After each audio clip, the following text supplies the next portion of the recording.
오늘 말씀의 제목은 14절 끝부분에 나와 있는 나의 객실이 어디 있느냐라는 제목으로 함께 은혜를 나누고자 합니다. 우리가 이 읽었던 본문을 가지고 두 번에 걸쳐서 우리 인생의 청사진, 가장 완벽하게 미리 그리고 계신 하나님에 대한 은혜에 대해서 우리가 생각해 봤습니다. 첫 번째 시간에는 여호와 일의 하나님, 기억나실 겁니다. 광대한 계획, 우리 인생 전체를 예비하고 계시는 여호와 일의 하나님을 우리가 생각했고, 지난 시간에는 그 거대한 계획이 얼마나 세심하게 또 얼마나 구체적으로 실행되는지를 우리가 함께 생각해 봤습니다. 물동이를 지고 가는 사람, 그게 여자가 아니고 남자다라고 얘기를 했습니다. 남자, 힘, 그를 따라가라라고 되어 있어요. 그거 살아있는 이정표, 상상하지 못했던 살아있는 이정표를 통해서 주님께서 당신의 제자들을 막막한 길로 내보내는 것이 아니고 단 한치의 오차도 없이 정확하게 인도하시고 계신다라는 것입니다. 그래서 모든 것을 아시고 모든 것을 주관하시는 주님, 그리고 주님께서 마침내 제자들을 예비된 한 집 앞에, 문 앞에 세우시는 그런 과정이 연결이 되더라는 거죠. 그리고 오늘 주님께서 동일하게 우리 각자의 인생이 문 앞에 똑같이 서 계시는 것으로 우리가 말씀을 대해야 될 것 같습니다. 그리고 우리를 바라보시면서 우리에게 무엇을 원하시는 것일까? 나의 거할 객실이 어디가 있느냐라고 동일하게 우리들에게 물어보실 거다라는 거죠. 그래서 이 질문 앞에서 우리가 서게 되는 그런 시간이 될 것 같습니다. 이 질문에 대한 우리의 대답이 어떻게 해야 될지가 우리의 신앙생활의 모든 것을 결정하게 될 것입니다. 그 음성 듣고 우리의 마음문이 활짝 열리는 시간 되었으면 좋겠습니다. 제자들이 이제 그 주님의 말씀을 따라서 물동이를 지고 간 사람, 더 구체적으로는 남자입니다. 정확하게 이해를 하셔야 돼요.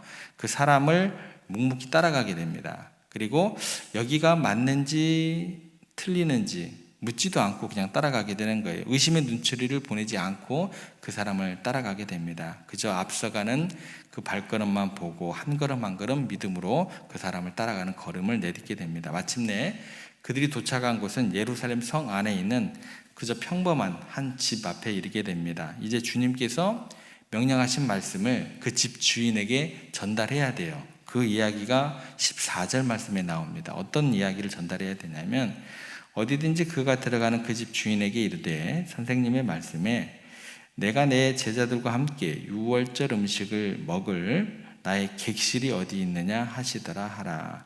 조금은 이상한 이제 이야기를 전해야 돼요. 다짜고짜 이야기를 주님께서 하시는 이러이러한 이야기를 했습니다라고 전해야 되는데, 우리가 만약에 누군가에게 도움이 필요하다고 한다면, 누군가의 집을 빌려 써야 한다고 한다면 보통 이렇게 이야기하지 않죠. 보통은 이렇게 이야기를 합니다.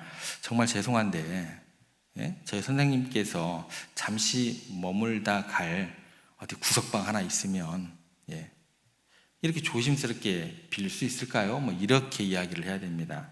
혹시 비어있는 방이 있다고 한다면 저희가 거기에 대한 합당한 좀 사례를 하겠습니다. 좀 사용할 수 있도록 좀 해주세요. 원래 이거죠. 겸손하게 부탁을 하고 정중하게 요청하는 것이 우리가 아는 상식입니다. 그런데 예수님께서 그렇게 이야기를 하라고 이야기 아니시고 너의 격실을 잠시 빌려달라라고 이야기하는 게 아니고 내 격실 어디 있냐라고 물으시라는 것입니다. 요청이 아니고 부탁이 아닙니다. 가장 당당하게 또 그렇게 소유권을 선포하고 계시는 구절이다라는 거예요. 분명히 법적으로 그 집의 주인은 그 사람입니다. 평생 그 사람이 땀 흘려서 또 수많은 가족의 이야기가 담긴 소중한 그의 집입니다. 그런데 예수님께서 그 집을 향해서 가장 좋은 다락방을 향해 내 것이다 라고, 나의 것이다 라고 말씀하고 계십니다. 다른 사람의 문 앞에 서서 이렇게 당당하게 내 방 어디 있냐 라고 물으실 분, 성경을 통해서는 우리 주님밖에 없으십니다. 딱 한 분 나오세요. 이게 어떻게 가능할까? 가능한 첫 번째 이유는 우리가 생각해 보건대 예수님께서 굉장히 무례한 사람이에요. 그죠? 이게 아니면 다른 한 가지가 정답이 되겠죠. 예수님께서 무례하게 모든 일들을 감당하시고 사역했던 분은 아니잖아요. 그러면 어떤 얘기가 되냐면 이유는 이것밖에 없습니다. 본래 그 집 진짜 주인이시기 때문에 이 이유밖에 없는 거예요. 그런데 성경에서는 그 집뿐만이 아니다라고 이야기를 하세요. 모든 삶과 만물이 그분 아래 있다라고 이야기를 하시죠. 골로새서 1장 16절에서 그래서 이렇게 이야기를 합니다. 만물이 그에게서 창조되되 하늘과 땅에서 보이는 것들과 보이지 않는 것들과 혹은 왕권들이나 주권들이나 통치자들이나 권세들이나 만물이 다 그로 말미암고 그를 위하여 창조되었고, 우리가 이것은 내 것이라고 힘주어 주장하는 모든 것들 사실은 처음부터 주님 것이다 라는 선포가 되는 말씀입니다. 그저 우리는 잠시 맡고 있는 청지기일 뿐이고, 더 나아가 주님께서 십자가에서 당신의 보배로운 피를 값으로 치르고 죄의 노예였던 우리 자신을 송두리째 사셨다라는 게 성경에서 우리에게 이야기해 주는 진리의 말씀이 되는 것입니다. 그러므로 우리의 생명조차도 더 이상 우리의 것이 아니고 누구의 것이 되는 거예요?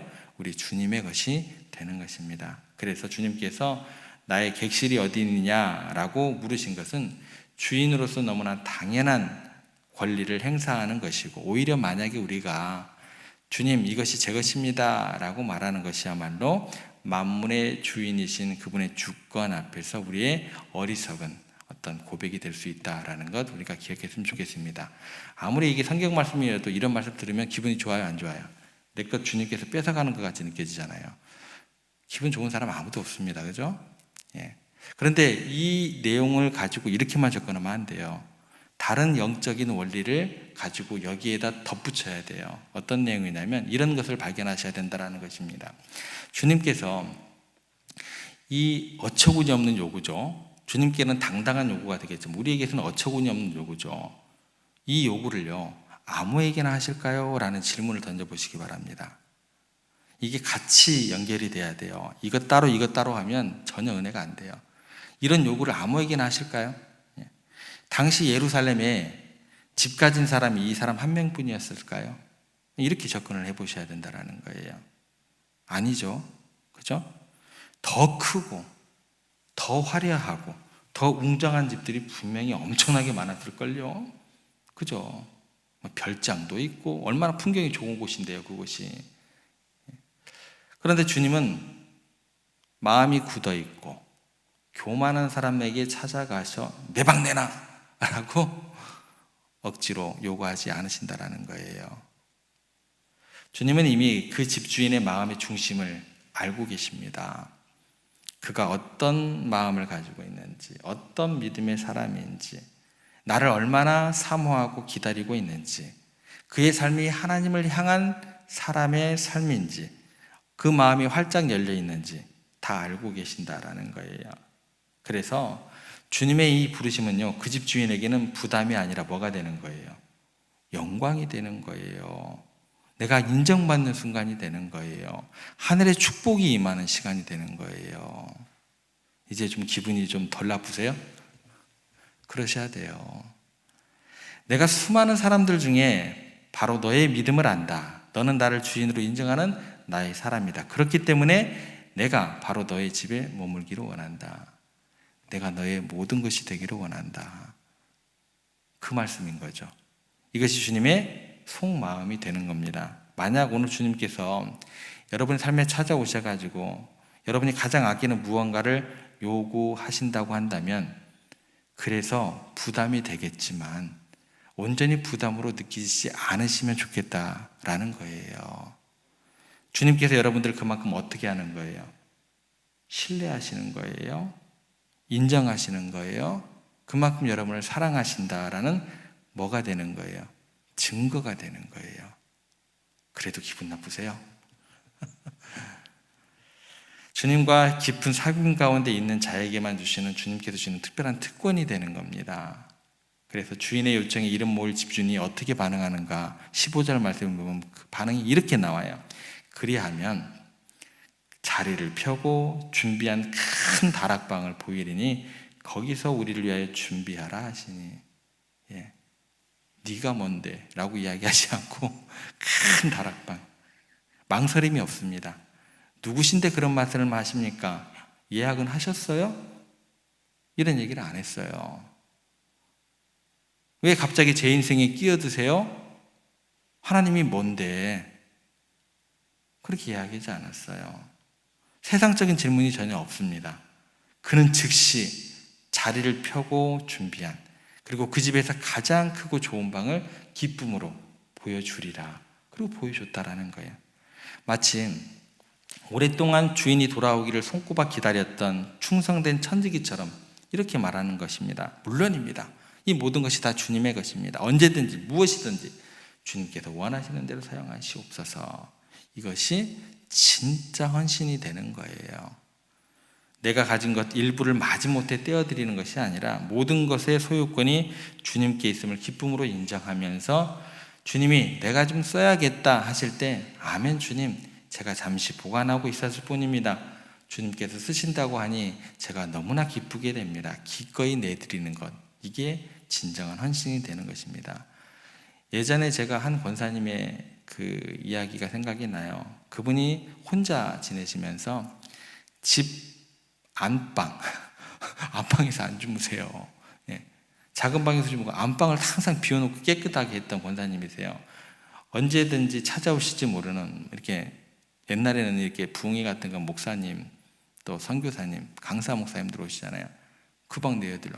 평소에 좀 쓰시다가 정리를 하시지 그래요. 근데 본인이 그 어떤 그런 마음들이 있으셨던 것 같아요. 그 권사님이 항상 그렇게 얘기를 하셨어요. 단순히 방 하나를 내어드리는 이야기가 아니죠. 자신의 삶의 가장 중심에 목사 선교사님을 인정하는 게 아니고 예수 그리스도의 주권을 인정하고자 하는, 그분을 왕으로 모시고 드리고 싶어하는 그분만의 어떤 그런 행동의 원칙이었던 것 같아요. 그런 믿음의 고백이었던 것 같습니다. 그래서 제가 경험한 그분의 어떤 그 자녀손들을 보면 그분의 삶, 그분의 자녀들의 삶, 얼마나 귀하고 복되게 사용하셨는지 제가 눈으로 똑똑하게 목격하게 되었습니다. 우리가 주인의 요청에 순종하게 될 때 우리의 삶은 우리가 상상할 수 없는 놀라운 은혜의 통로가 될 줄 여러분 꼭 믿으시기를 바랍니다. 이제 말씀을 우리의 삶으로 가져와야겠죠. 2000년 전 예루살렘 거리에 그대로 머물러 있으면 안 되겠죠. 우리 삶으로 가져와야 됩니다. 주님께서 그 이름 모일 집주인에게만 물으신 것이 아니라 오늘 우리에게, 여러분의 눈을 바라보시면서 묻고 계십니다. 사랑하는 아무개야, 너 인생에 내가 머물 나의 객실은 어디 있느냐? 우리가 인생이라는 집의 지도를 한번 조용히 펼쳐보시기 바랍니다. 여러 개의 방이 있을 거예요. 시간이라는 방이 있을 겁니다. 그 방의 주인은 누구인지, 주님께서 내가 너의 시간을 좀 써야겠다 하실 때 주님 여기 있습니다 라고 기꺼이 드릴 수 있으십니까? 또 여러분들에게 물질의 방이 있을 거예요. 그곳에 소유권 등기, 누구 이름으로 되어 있는지, 주님께서 그것은 본래 내 것이다 라고 말씀하실 때 우리가 아멘으로 드릴 수 있는지, 여러분의 자녀라는 방도 있을 거예요. 내 목숨보다 소중한 내 소유인 것 같지만 사실은 하나님께서 잠시 맡기신 자녀들은 하나님의 기업입니다. 주님께서 내 자녀의 미래를 내가 쓰겠다 하실 때 믿음으로 내어드릴 수 있는지, 심지어 여러분의 가장 깊은 상처와 아픔이 숨겨져 있는 여러분의 마음이라는 방까지도 주님께서 문을 두드리실 거예요. 그 아픈 곳에 내가 들어가기를 원한다. 그런데 이런 어떤 음성을 듣고 난 다음에 우리들은 자꾸만 주님을 우리의 인생에 작고 불편한 손님방에만 모셔드려고요. 주님, 다 거기까지만 들어오셔야 돼요. 그 문간방 넘으시면 안 돼요. 우리가 보통 이렇게 이야기를 하는 경우가 많습니다. 이 방은 제가 주일에만 사용하는 예배용 방이 되도록 해야 돼요. 주일에만 사용해야 돼요.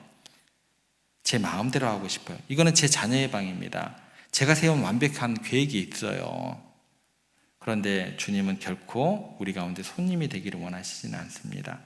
우리 삶의 왕이 되기를 원하시고 주인이 되기를 원하시는 분이다라는 거예요. 그래서 우리 인생의 모든 방 열쇠 꾸러미르기들을 주님의 손에 내어드릴 때 비로소 우리는 가장 안전하고 또 위대하고 찬란히 빛나는 삶을 살게 될 줄 믿으시기를 바랍니다. 주님이 머무시는 인생, 주님이 사용하시는 삶이야말로 영원한 가치를 지니게 될 줄 믿으시기를 바랍니다. 말씀을 정리하면서 마지막 가장 중요한 한 가지 이야기 하나 더 드리고 말씀을 마치겠습니다. 나의 객실이 어디 있느냐? 이 질문은 우리를 향한 주님의 사랑의 부르심이다 라고 기억을 하셔야 됩니다. 그래서 우리를 위해 모든 것을 준비하시고 여호와 이레의 은혜로 우리를 인도하시고 마침내 우리의 모든 것을 원하시는 거룩한 주님의 초대로 이해를 하셔야 됩니다. 그런데 놀라운 사실은 뭐냐면 주님께서 우리의 것을 뭔가를 빼앗으러 오신다라고 생각을 하시면 안 돼요. 주님은 우리의 가장 좋은 방을 요구하시고 그 방에 들어오신 후에 어떤 일이 벌어지게 되는 거예요? 마지막 만찬이 벌어지게 됩니다. 만찬이 뭐예요? 우리에게 가장 좋은 방을 내놓으라 라고 하신 다음에 그거 내가 가질 거야 뺏을 거야 라는 것이 아니고 그 방에 들어오신 후에 바로 그 자리에서 우리들을 위해서 친히 희생의 떡과 희생의 잔을 나누시는 생명의 밥상을 차려주신다라는 거예요. 이 이야기가 그 이야기까지 가야 된다라는 거예요. 그러니까 우리의 가장 좋은 것을 받으시고 하늘의 가장 좋은 것으로 영원한 생명으로 넘치도록 채워주시기 위해서 우리에게 찾아오시고 내 방 내놔 라고 소리로 우리 가운데 들려주시길 원한다라는 거예요. 이 시간 주님 앞에 우리의 마음을 그래서 정직하게 드리시기를 바랍니다. 굳게 닫혀있던 문이 있다고 한다면 우리가 어떤 부분만 알고 있었던 거예요. 주인이니까 다 내놔 여기까지밖에 우리가 말씀을 모른다라는 거예요. 근데 그 이야기가 끝이 아니잖아요.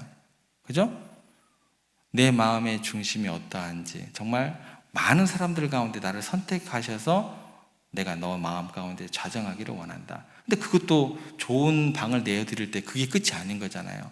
영원한 생명과 마지막 만찬, 또 기쁨, 또 행복, 그것이 가득한 그 자리까지 우리를 인도하기 위해서 우리가 기꺼이 내어지기를 주님께서 원하신다라는 거예요. 혹여 우리가 1절만 알았다고 한다면 그게 닫혀진 문이 되겠죠. 닫혀진 마음의 문이 되겠죠. 그 마음을 이 시간 여시기를 바랍니다. 목사들이 백날 설교해봤자 여러분 안 변해요. 안 변해요. 이 마음을 여러분들이 성경을 통해서 주님 마음이 이거구나 깨달으시고 그 사랑을 경험하셔야 여러분 변하는 거예요. 그래야 세종교회가 변하는 거예요. 그리고 인색하게 붙들고 있던 삶의 모든 영역들을 주님 발 앞에 내려놓으시기를 바랍니다. 그리고 오늘부터 우리의 기도가 이렇게 기도되었으면 좋겠습니다. 주님, 제 인생의 모든 방이 바로 주님의 객실입니다. 들어오시고 왕이 되어주시고 주인이 되어주시고 마음껏 사용하여 주시옵소서.